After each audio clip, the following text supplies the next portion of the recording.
नमस्कार दोस्तों, स्वागत है आपका अनुपम आईएएस एकेडमी पर। आज की अपनी इस वीडियो में हम समझेंगे कि अकबर की जो इबादत खाने की व्यवस्था थी, वह व्यवस्था कैसे बनी, वह व्यवस्था काम कैसे करती थी और उसका जो आधार था, वह आधार क्या था। तो आज की वीडियो में हम अकबर की इबादत खाने की जो व्यवस्था है, उसके विषय में बहुत डिटेल से समझेंगे। जैसे उसने जो नियम बनाए, वह नियम क्या थे और उससे पहले हम यह समझेंगे कि जो आपका इबादत खाना है, यह था क्या, क्यों बना, किसके सुझाव पर बना और इस इबादत खाने में कौन-कौन लोग शामिल थे?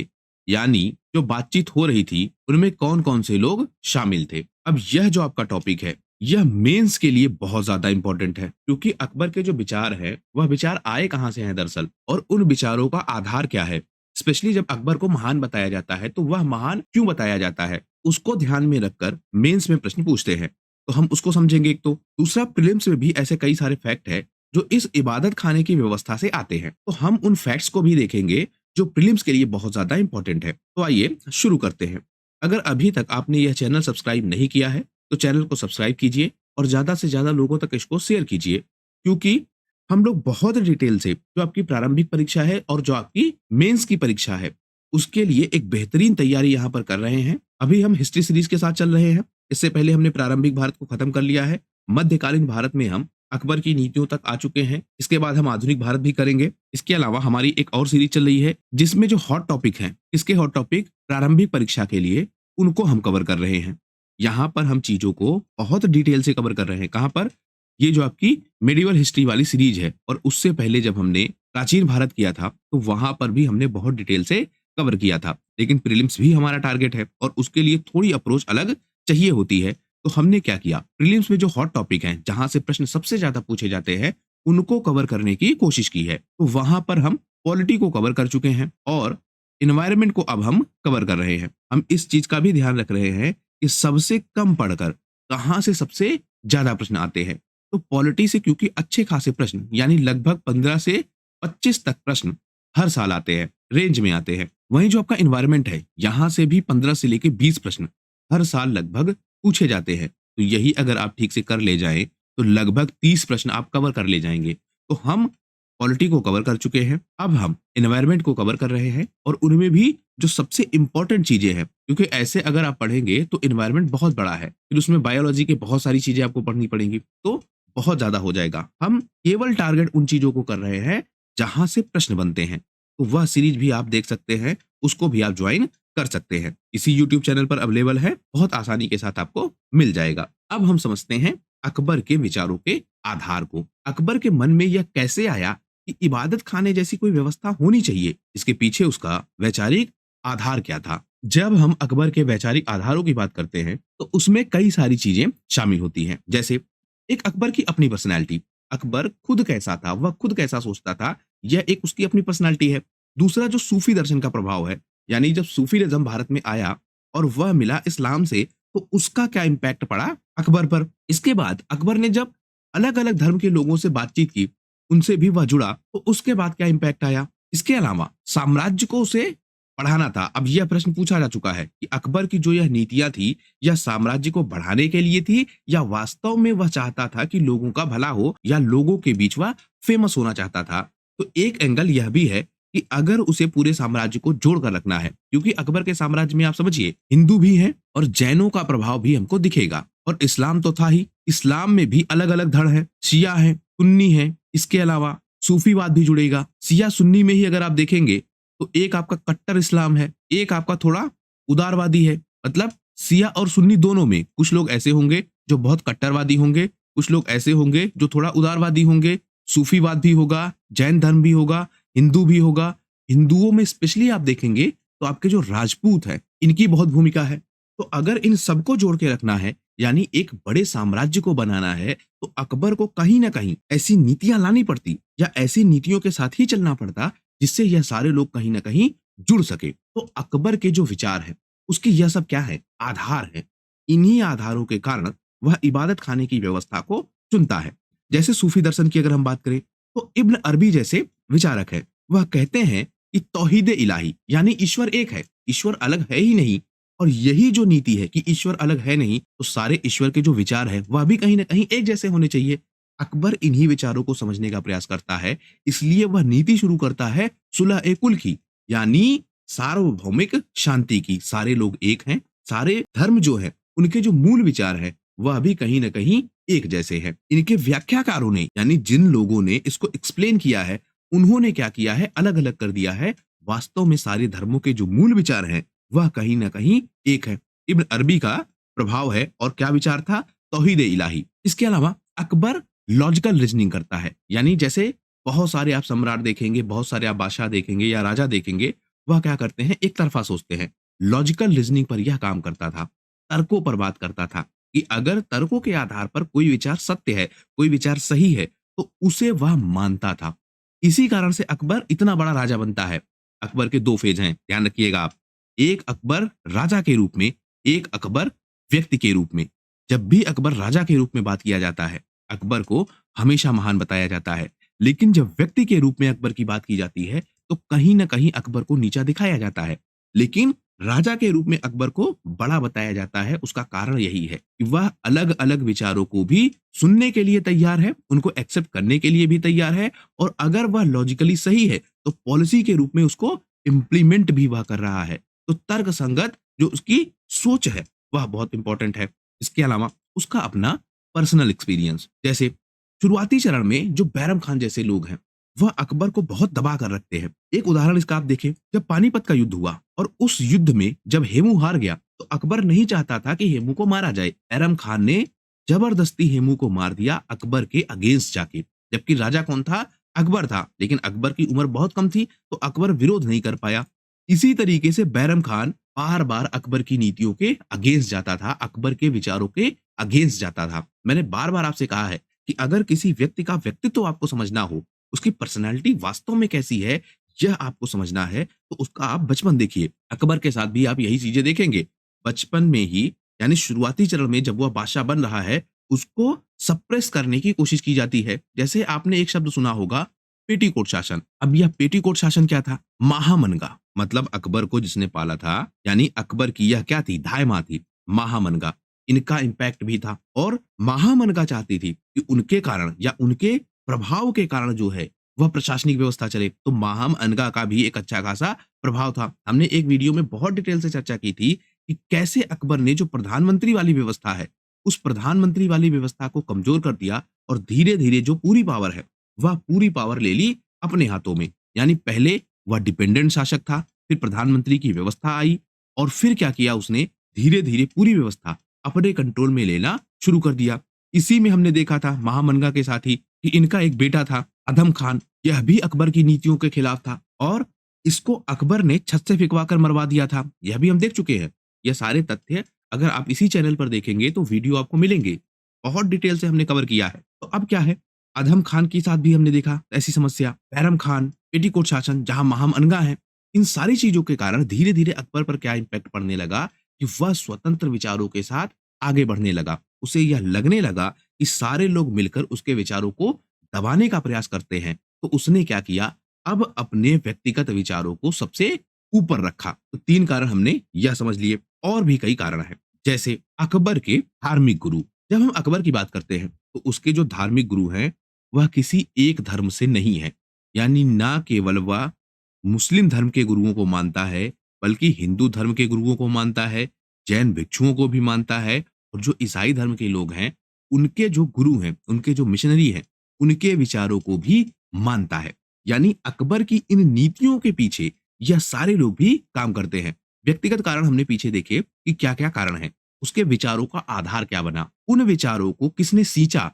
किसने उसको और मजबूत किया? वह यह लोग हैं। तो सूफी संतों में अगर हम बात करें तो शेख सलीम चिश्ती, इनको अकबर बहुत मानता है और कहते हैं कि जो जहांगीर का जन्म है, वह भी इन्हीं के कारण हुआ था, यानी इनके आशीर्वाद के रूप में हुआ था। इसीलिए जहांगीर का नाम क्या है? सलीम। क्यों? क्योंकि शेख सलीम चिश्ती के आशीर्वाद से वह हुआ था। तो शेख सलीम चिश्ती के जो विचार हैं, वह भी बहुत प्रभावशाली है। अकबर ने इनकी दरगाह भी बनवाई है, इसकी सलीम चिश्ती की। कहाँ पर? फतेहपुर सिकरी में। यह इसके आध्यात्मिक गुरु है और इन्होंने क्या कहा? तौहीद, यानी तौहीद-ए-इलाही, ईश्वर की एकता की बात की। सुलह-ए-कुल, यानी सारे धर्मों को मिलाकर चलना चाहिए, सार्वभौमिक शांति होनी चाहिए, यानी आपस में सब लोग मिलकर रहने चाहिए। अब यह किसका विचार है? सूफीवाद का। इसी तरीके से राजा बीरबल हैं, यानी जिनको महेश दास कहा जाता है या महेश दास जिनका वास्तविक नाम था। तो महेश दास के जो विचार हैं, हमने ज़्यादा चुटकुले सुने हैं, लेकिन वास्तव में यह हिंदू धर्म के अच्छे खासे चिंतक थे। बहुत अच्छे-अच्छे विचार या हिंदू धर्म के जो कोर प्रिंसिपल हैं, वह अकबर को समझाने की कोशिश करते थे। इनकी बातचीत होती थी। तो उस दौर में जो हिंदू दर्शन है, वेदांत है, भक्ति मार्ग है, यह सब भी अकबर को पता लगते हैं किसके थ्रू? राजा बीरबल के थ्रू। इन सब के अलावा जो जैन भिक्षु है, हिरविजय सूरी, इनके विचार यह भी बहुत प्रभाव डालते हैं अकबर पर। और इनके विचारों का प्रभाव यह पड़ता है कि अकबर एक तो इनको बुलाता है इबादत खाने में, दूसरा यह शाकाहार पे बहुत जोर देते हैं क्योंकि जैन धर्म में यह व्यवस्था है कि वह शाकाहारी हैं और शाकाहार बहुत प्रभावशाली तरीके से है। यानी जैन भिक्षुओं को आपने देखा होगा कि वह मुंह पर क्या करते हैं? कपड़ा बांध कर चलते हैं। उसका कारण यही है कि वह यह मानते हैं कि अगर कोई गलती से भी कीट उनके मुंह में चला गया तो वह क्या है? हत्या है। तो शाकाहार को इस लेवल तक वह लोग मानते हैं। यही विचार आगे जाकर अकबर पर भी प्रभावशाली हुआ और एक समय के लिए अकबर ने क्या किया? जो पशु बलि है, उस पर लगा दी रोक। यानी इस्लाम धर्म का शासक है और पशु बलि पर रोक लगाए। बहुत बड़ी बात है। लेकिन प्रभाव किसका है? हिरविजय सूरी का। अबुल फजल जैसे लोग हैं, यह भी क्या करते हैं? विचार देते हैं इसको। इसके सलाहकार हैं, इतिहासकार हैं। जैसे अकबर के विषय में एक पुस्तक लिखी है, अकबरनामा। अबुल फजल जैसे विचारक भी अकबर पर बहुत प्रभाव डालते हैं और यह बताते हैं कि अगर दीन ए इलाही की व्यवस्था के साथ चला जाएगा, तो साम्राज्य को बहुत आगे तक बढ़ाया जा सकता है। हालाँकि इसी विचारों के कारण बाद में जो आपका जहांगीर है, यह अबुल फजल की हत्या भी करवा देता है, क्योंकि जहांगीर कुछ हद तक कट्टर था, अकबर के विचारों से वह सहमत नहीं था और अकबर को जो सलाह देने का काम करता था, ज़्यादातर वह करता था अबुल फजल। तो जहांगीर इस बात से गुस्सा था और अंततः उसने अबुल फजल की हत्या करवा दी। पिछले वीडियो में इसको हम कवर कर चुके हैं। तो अबुल फजल का भी प्रभाव है। इसके अलावा अकबर ने बहुत सारे विवाह किए थे। शुरुआती चरण में जब यह विवाह हुए थे, जैसे कछवाहा वंश में विवाह हुआ, तो यह विवाह कैसे थे? राजनैतिक विवाह थे। लेकिन इन विवाहों के कारण जो हिंदू धर्म है, वह हिंदू धर्म आया इस्लाम में, यानी मुगल दरबार में। क्योंकि इन विवाहों के कारण राजपूत रानियां आई। राजपूत रानियां अपने धर्म को भी साथ लेकर आई, यानी उन्होंने इस्लाम नहीं स्वीकार किया बल्कि अपने धर्म के साथ ही बनी रही। जब अपने धर्म के साथ बनी रही, तो क्योंकि उनके साथ वह अकेली नहीं आई थी, यानी जब भी कोई रानी आती थी, कहाँ से? राजपूताना से, तो उसके साथ उसकी बहुत सारी सहायक भी आती थी, जो उसकी हेल्प के लिए आती थी, उसकी सहेलियाँ भी होती थी कई बार। अब यह सब कैसे आती थी? हिंदू धर्म के साथ। तो हिंदू धर्म भी जो है, वह मुगल दरबार में या फिर मुगल महल में या हम कहें उनके जनान खाने में अच्छी खासी मात्रा में फैलने लगा। तो यह भी एक इम्पैक्ट था, क्योंकि यह लोग भी अपने विचार बताती थी अकबर से। इसका भी इम्पैक्ट पड़ा अकबर पर और उसने इबादत खाने की व्यवस्थाओं को शुरू करवाया। यहाँ तक अकबर के समय में क्या होता है, जो मुगल दरबार है, वहाँ पर आधिकारिक रूप से जो हिंदू त्योहार हैं, जैसे दिवाली है, दशहरा है, होली है, बसंत है, यह सब भी मनाए जाने लगते हैं। तो अकबर के यह धार्मिक गुरु हैं और हिंदू धर्म का उस पर प्रभाव पड़ता है। अब हम यह समझे कि इबादत खाने के जो विचार हैं, वह तो हो गए, लेकिन बना क्यों? और यह धीरे-धीरे धर्म संसद कैसे बन गया? यानी इबादत खाने को कई बार धर्म संसद भी कहा जाता है। अब संसद का मतलब क्या?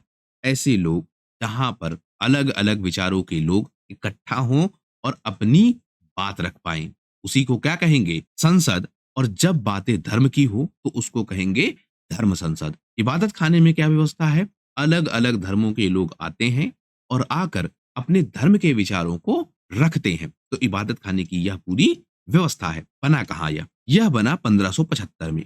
और कहाँ पर? आगरा के निकट फतेहपुर सिकरी में। शुरुआती चरण में यह क्या था? एक धार्मिक चर्चा स्थल और स्पेशली इस्लाम धर्म के विचारों के लिए। यानी शुरुआती चरण में जब यह बना था इबादत खाना, तो यहाँ पर इस्लाम के विचारों को रखा जाता था। इस्लाम के जो चिंतक है, इस्लाम के जो विचारक है, इस्लाम के जो विद्वान है, वह यहाँ पर इकट्ठा होते थे और इस्लाम के विचारों को रखते थे। इस इबादत खाने की व्यवस्था का परिणाम यह हुआ कि 1582 में दीन-ए इलाही की व्यवस्था स्थापित हुई। यानी दीन-ए इलाही के जो विचार हैं, वह कहीं न कहीं इबादत खाने से ही निकल कर आए थे। एक पक्ष है, इसमें अकबर की अपनी जो पर्सनैलिटी है, वह भी इन्वॉल्व होगी। यह प्रश्न भी आपसे पूछा जा सकता है कि क्या दीन-ए इलाही की व्यवस्था इबादत खाने की उपज थी? तो वहाँ पर आप काउंटर कर सकते हैं, आंसर कर सकते हैं कि एक तो इबादत खाने की व्यवस्था है, दूसरे अकबर के जो सलाहकार हैं, अकबर के जो अपने विचार हैं, यह सब मिलकर दीन ए इलाही की व्यवस्था को बनाते हैं। राजनैतिक पक्ष भी आप ज़रूर रखेंगे कि कहीं न कहीं एक बड़े साम्राज्य के लिए यह डिमांड थी, एक बेसिक रिक्वायरमेंट थी। 1575 में बना इबादत खाना। कहाँ बना? फतेहपुर सीकरी में। क्यों बना? हमने समझ लिया। सुझाव किसने दिया था? अबुल फजल ने। अबुल फजल ने यह सुझाव दिया कि इबादत खाना बनवाया जाए। शुरुआत में क्या था? सूफी संत यहाँ पर आते थे और इस्लाम के जो उलेमा हैं, वह यहाँ पर आते थे। कुरान की बातों पर चर्चा होती थी। लेकिन धीरे-धीरे क्या होने लगा? विवाद बहुत ज़्यादा बढ़ने लगा और जब विवाद बहुत ज़्यादा बढ़ने लगा, तो अकबर ने क्या समझा कि अगर एक ही धर्म में इतने सारे विवाद हैं, तो बाकी धर्मों में भी बहुत सारे विचार हैं। उनको भी इकट्ठा किया जाए और यह समझने की कोशिश की जाए कि वास्तव में सच्चाई है क्या? क्योंकि इस्लाम के लोग ही अलग-अलग सच्चाई की बात कर रहे हैं और जब सूफी संतों के साथ मिलते हैं, तो वह तो अलग व्यवस्था के साथ जाते हैं। तो उसने क्या किया 1578 में यानी 3 साल के अंदर ही अन्य धर्म के लोगों को भी बुलावा भेजा। जैसे हिंदू ब्राह्मण आए, जैन भिक्षु आए, पारसियों में आए मोबेद। मोबेद शब्द ध्यान रखिएगा, यह पूछा जा सकता है कि किस धर्म से कनेक्टेड है। तो मोबेद आए, ईसाई पुजारी आए, यहाँ तक कि जो सिख गुरु हैं, उनके विचारों को भी एक्सेप्ट किया गया और धीरे-धीरे यह धर्म संसद का रूप ले लेता है। इसका इम्पैक्ट क्या पड़ा? एक तो इम्पैक्ट यह पड़ा कि अकबर को यह समझ में आ चुका था कि कोई एक धर्म पूरी तरीके से सत्य नहीं है। हर धर्म के अपने-अपने विचार हैं और वह ओवरऑल एक हैं। मतलब कहीं न कहीं आपस में कनेक्ट होते हैं। उनको जो ग्राउंड लेवल पर इम्प्लीमेंट किया गया है या फिर उसको जो एक्सप्लेन किया गया है, उसमें क्या है? विविधता है, उसमें अंतर है। लेकिन एक बात उसने और भी समझी कि एक ही धर्म कोई पूरी तरीके से सत्य नहीं है, सारे धर्मों के विचारों को माना जाना चाहिए। इसका इम्पैक्ट यह पड़ा कि जो धर्म के आधार पर कर लग रहा था, जजिया कर, वह अंततः समाप्त हो गया 1579 में। इसके और भी बहुत सारे कारण हैं, यानी जजिया समाप्त करने के पीछे और भी बहुत सारे कारण हैं। लेकिन यह भी एक कारण था कि इस्लाम की जो व्यवस्थाएँ हैं, उनके विषय में भी अकबर ने समझ लिया था। बाकी जो धर्म हैं, उनकी व्यवस्थाओं के विषय में भी समझ लिया था और अंततः उसने यह समझा कि किसी पर धर्म के आधार पर या केवल धर्म के आधार पर कर लगाना ठीक नहीं है। बहुत सारे और भी दबाव थे, लेकिन यह भी एक कारण था और अंततः 1579 में उसने जजिया कर की समाप्ति कर दी। लेकिन इबादत खाने की व्यवस्था लगातार धार्मिक विवादों का केंद्र बनने लगी। अब धर्म को लेकर धीरे-धीरे विवाद बढ़ने लगे। अंततः अकबर ने क्या किया 1580 में इस इबादत खाने को बंद कर दिया। यानी 5 साल चला यह इबादत खाना। कब से कब तक? 1575 से 1580 तक। ऐसे याद रखेंगे 1975 में क्या लगा था? इमरजेंसी भारत में। इमरजेंसी से 5 साल यह चला था 80 तक। तो 1575 से 1580 तक याद करने के लिए हमने कनेक्ट किया है। अगला प्रश्न यह पूछता है, यह प्रीलिम्स के लिए बहुत इंपॉर्टेंट है। मेंस में तो ऐसा नहीं पूछता है, लेकिन प्रीलिम्स के लिए इंपॉर्टेंट है। इबादत खाने में आया कौन-कौन? मुख्य व्यक्ति, इनके नाम पूछेगा कि इस धर्म से कौन-कौन आया। जैसे जो आपका हिंदू धर्म है, उनमें कौन आया? देवी एवं पुरुषोत्तम, यह लोग आए। फिर जैन धर्म से, जैन धर्म वाला ज्यादा इंपॉर्टेंट है। इनमें आए हरिविजय सूरी, जिनचंद्र सूरी, विजय सेन सूरी, शांति चंद्र और भानुचंद्र उपाध्याय, यह आए जैन धर्म से। पारसी धर्म से कौन आया? दस्तूर मेहरजी राणा, यह इंपॉर्टेंट व्यक्ति है। और ईसाई धर्म से कौन है? रुडोल्फ एकाविवा और एंटोनी मोन्सेरात। तो यह अलग-अलग धर्मों के इंपॉर्टेंट लोग हैं। पूछा जा सकता है आपसे प्रीलिम्स में। इसके बाद एक शब्द मिलता है महजरनामा। अब यह आपसे पूछा जा सकता है कि महजरनामा था क्या? एक आपने शब्द सुना होगा फतवा। फतवा क्या होता है? जो इस्लामी गुरु होते हैं या इस्लामी जो विचार होते हैं या इसको कई बार कहते हैं शाही आदेश या फिर धार्मिक आदेश। कुल मिलाकर फतवा क्या है? आदेश पत्र। और कैसा आदेश पत्र? जिसको शाही समर्थन मिले या कई बार शाही समर्थन नहीं भी मिलता था, लेकिन जो मूल विचार हैं वह कैसे होने चाहिए? इस्लामी या फिर इस्लाम के आधार पर। इसी तरीके से जो महजरनामा है यह क्या है? शाही आदेश। लेकिन शाही आदेशों में अंतर क्या है? यानी फतवा में और महजरनामा में अंतर क्या है? इसमें सबसे ज्यादा केंद्र में होता था राजा का अपना विचार और इन विचारों का आधार क्या होगा? उसकी नीतियां। तो यहां पर अकबर की नीति क्या है?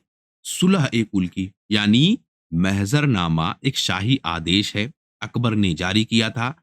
उसमें उसने अपने विचारों को रखा था, जिनका आधार कहां से बना था? सुलह कुल की नीति से या फिर धर्म संसद से, जिसकी अभी हमने पीछे बात की। महजरनामे का मतलब होता है प्रकटीकरण का दस्तावेज। अकबर ने कब जारी किया?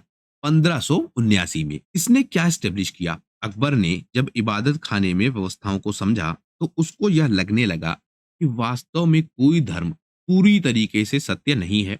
हर धर्म में कमियां हैं, हर धर्म में अच्छाइयां भी हैं। तो अकबर ने खुद को क्या कर दिया? धार्मिक मामलों में सर्वोच्च व्याख्याकार घोषित कर दिया। यानी जो अकबर के विचार हैं वह धार्मिक मामलों में भी सबसे ऊपर लागू होंगे। इसका इम्पैक्ट यह पड़ा कि जो आपके रूढ़िवादी उलेमा हैं, यानी इस्लाम धर्म के जो कट्टर समर्थक है या कट्टर जो चिंतक हैं, जिनको माना जाता है कि चिंतक है, उनके शक्ति को सीमित कर दिया। अकबर ने धार्मिक कंट्रोल ले लिया अपने हाथों में, और इसको समर्थन भी किसने दिया? उलेमा ने, यानी इस्लामी विद्वानों ने। अब यहाँ दो तीन विचार हैं, आप समझिए। एक तो इबादत खाने की व्यवस्था है। इबादत खाने की व्यवस्था से अकबर ने यह समझ लिया कि कोई भी धर्म पूरी तरीके से सत्य नहीं है, हर धर्म में कमियां हैं, हर धर्म में क्या है? अच्छाइयां हैं। एक बात तो उसने यह समझ ली। लेकिन एक धार्मिक टकराव की स्थिति है, यानी अलग अलग धर्म के जो विचार हैं उनमें टकराव की स्थिति भी है। इस टकराव को दूर किए बिना वह एक बड़ा बादशाह नहीं बन सकता था या किसी बड़े क्षेत्र पर अधिकार नहीं कर सकता था। धार्मिक टकराव होता और धर्म के आधार पर लोग युद्ध करते, और जब भी धर्म के आधार पर युद्ध होते हैं वह बहुत खतरनाक होते हैं। जैसे बाबर ने युद्ध किया था, तो इसका अपना पूर्वज है। इसके खिलाफ राणा सांगा के खिलाफ, जिसमें इसने घोषित क्या कर दिया था? जिहाद। इसी तरीके से अकबर ने खुद भी क्या किया था? जब चित्तौड़ पर हमला किया था और चित्तौड़ के किले में लोगों को मारा था, लगभग 30,000 हत्याएं हुई थी, उसमें भी अकबर ने क्या किया था? जिहाद घोषित, यानी धर्म के आधार पर लोगों को मारा गया था। अगर इस तरह की व्यवस्थाओं के साथ साम्राज्य को चलाया जाएगा तो साम्राज्य कहीं ना कहीं समाप्त हो जाएगा। लेकिन जो धार्मिक व्यक्ति हैं जैसे उलेमा, इनका समर्थन लेना भी जरूरी है। क्यों जरूरी है? क्योंकि अकबर की जो व्यवस्था है वह कहीं ना कहीं है तो इस्लामी व्यवस्था ही, यानी वह इस्लाम धर्म का क्या है? प्रशासक है, इस्लाम धर्म को आगे बढ़ाने का काम कर रहा है। तो अगर उलेमा समर्थन नहीं देंगे तो कहीं ना कहीं उसकी इस्लामी व्यवस्था पर भी क्या लग जाएगा?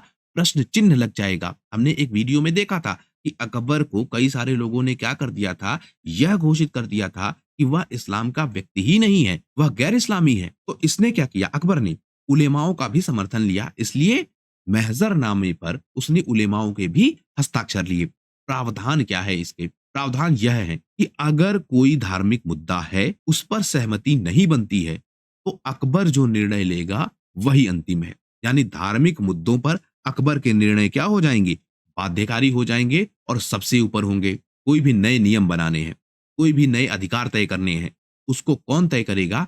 केवल अकबर। हालांकि ध्यान यह रखा जाएगा कि कुरान के अगेंस्ट ना हो। इसका विचार किसने दिया था महजरनामे का? शेख मुबारक नागौरी ने। यह शेख मुबारक नागौरी थे कौन? अबुल फजल के पिताजी। हमने जब देखा था कि अबुल फजल आया था मुगल दरबार में, तो इसको लेकर यही आए थे नागौरी जी, या फिर हम यह कहें कि जो इनका भाई है फैजी, इसका भाई अबुल फजल का। फैजी पहले से ही मुगल दरबार में था। शेख मुबारक नागौरी एक मदरसा चलाते थे। फैजी लेकर गया किसको? अबुल फजल को मुगल दरबार में। पहली बार अबुल फजल नहीं जाते हैं, दूसरी बार एक्सेप्ट कर लेते हैं। तो इनके विचारों के कारण, अब देखिए यहाँ पर आपको यह भी समझना होगा कि अबुल फजल के विचार कहाँ से हैं या फिर फैजी के विचार कहाँ से हैं। यह किससे हैं? उसके अपने पिता से, जो मदरसा चलाते हैं, एक शिक्षक हैं और इस्लाम के एक विद्वान भी हैं। तो वहां से विचार आते हैं। इन्हीं के आधार पर या फिर इन्हीं के सुझाव पर महजरनामा तैयार किया गया था। इस दस्तावेज के आधार पर अकबर को क्या क्या उपाधि मिली, जैसे सुल्तान आदिल, इमाम आदिल और अमीर उल मोमिनीन। यह अकबर की उपाधियां हैं जो इसको इस महजरनामे के आधार पर मिली थी। तो इस तरह से अकबर की यह महजरनामा की व्यवस्था है। अकबर का जो यह महजरनामा है, यह वास्तव में क्या था? इस पर जो अलग अलग इतिहासकार हैं वह क्या विचार रखते हैं, यह भी पूछा जा सकता है, स्पेशली मेंस में। तो महजरनामा पर इतिहासकारों के क्या विचार हैं? जैसे उस समय का जो इतिहासकार है बदायूनी या फिर अब्दुल कादिर बदायूनी, यह क्या कहता है? यह कहता है कि अकबर जो है वह उलेमा की सत्ता हड़पना चाहता है, यानी उलेमा को कमजोर करना चाहता है। इसलिए उसने यह विचार तैयार किया है, और यह अकबर का क्या है? अपना विचार। अकबर द्वारा इंजीनियर्ड, यानी अकबर ने इसको खुद डिजाइन किया है। किस कारण? उलेमा की सत्ता को हड़पना। क्यों? क्योंकि उलेमा जो है वह बहुत ज्यादा प्रभावशाली हो चुके हैं राजनीति में। अकबर राजनीतिक कंट्रोल अपने हाथ में लेना चाहता है, इसलिए उसने इस महजरनामा की व्यवस्था को घोषित किया। यानी बदायूनी कहता है कि यह इस्लाम विरोधी कदम है, इस्लाम को कमजोर करने की कोशिश है। यूरोपीय इतिहासकार विंसेंट आर्थर और वुलजले ये क्या कहते हैं? यह कहते हैं यह अचूकता का फरमान है। यानी अकबर खुद को धार्मिक मामलों में श्रेष्ठ घोषित करना चाहता है। वह चाहता है कि धार्मिक मामलों में हर धर्म के लोग अकबर को महान माने। के एस लाल क्या कहते हैं? यह आधुनिक भारतीय इतिहासकार हैं। यह कहते हैं कि अकबर पर ईसाई धर्म का प्रभाव था और उस प्रभाव के कारण जो राजा के विचार होते हैं वही सबसे ऊपर होते हैं। उसी विचार को अकबर ने अपनाया था और महजरनामा की व्यवस्था उसका एक उदाहरण था। श्री राम शर्मा क्या कहते हैं? यह कहते हैं कि यह सहिष्णु नीति का आधार था। यानी अकबर क्या चाहता था? ना केवल सत्ता पर कंट्रोल बल्कि लोगों का भला भी चाहता था। धार्मिक नीतियों में सहिष्णुता लाना चाहता था।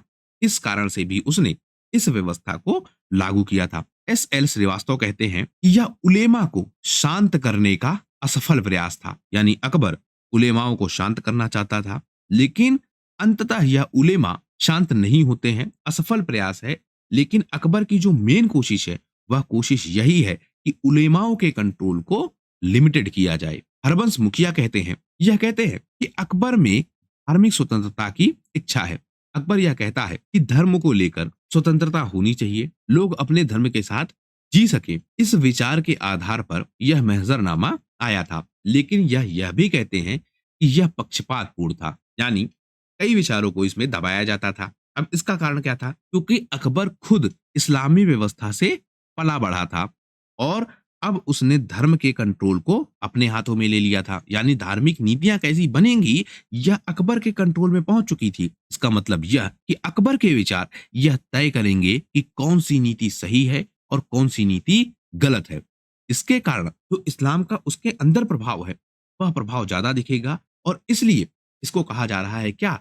पक्षपातपूर्ण। तो यह क्या थी? महजरनामा की व्यवस्था। इस तरह से हमने समझा कि अकबर की इबादत खाने की व्यवस्था क्या थी, सुलह ए कुल की नीति का जो आधार है वह आधार क्या था। अगले वीडियो में उसको हम डिटेल से कवर करेंगे कि वास्तव में वह नीति क्या थी, उसके प्रावधान क्या थे। इसके अलावा हमने यह समझा कि अकबर की जो महजरनामा की व्यवस्था है वह व्यवस्था क्या थी, उसका आधार क्या था, बनी क्यों और इतिहासकारों के उस पर क्या विचार हैं। इस वीडियो में फिलहाल सिर्फ इतना ही। वीडियो यदि पसंद आया हो तो प्लीज शेयर कीजिए अपने दोस्तों के साथ, सब्सक्राइब कीजिए इस चैनल को। आपका हमसे जुड़ने के लिए बहुत बहुत धन्यवाद। आपका दिन शुभ हो।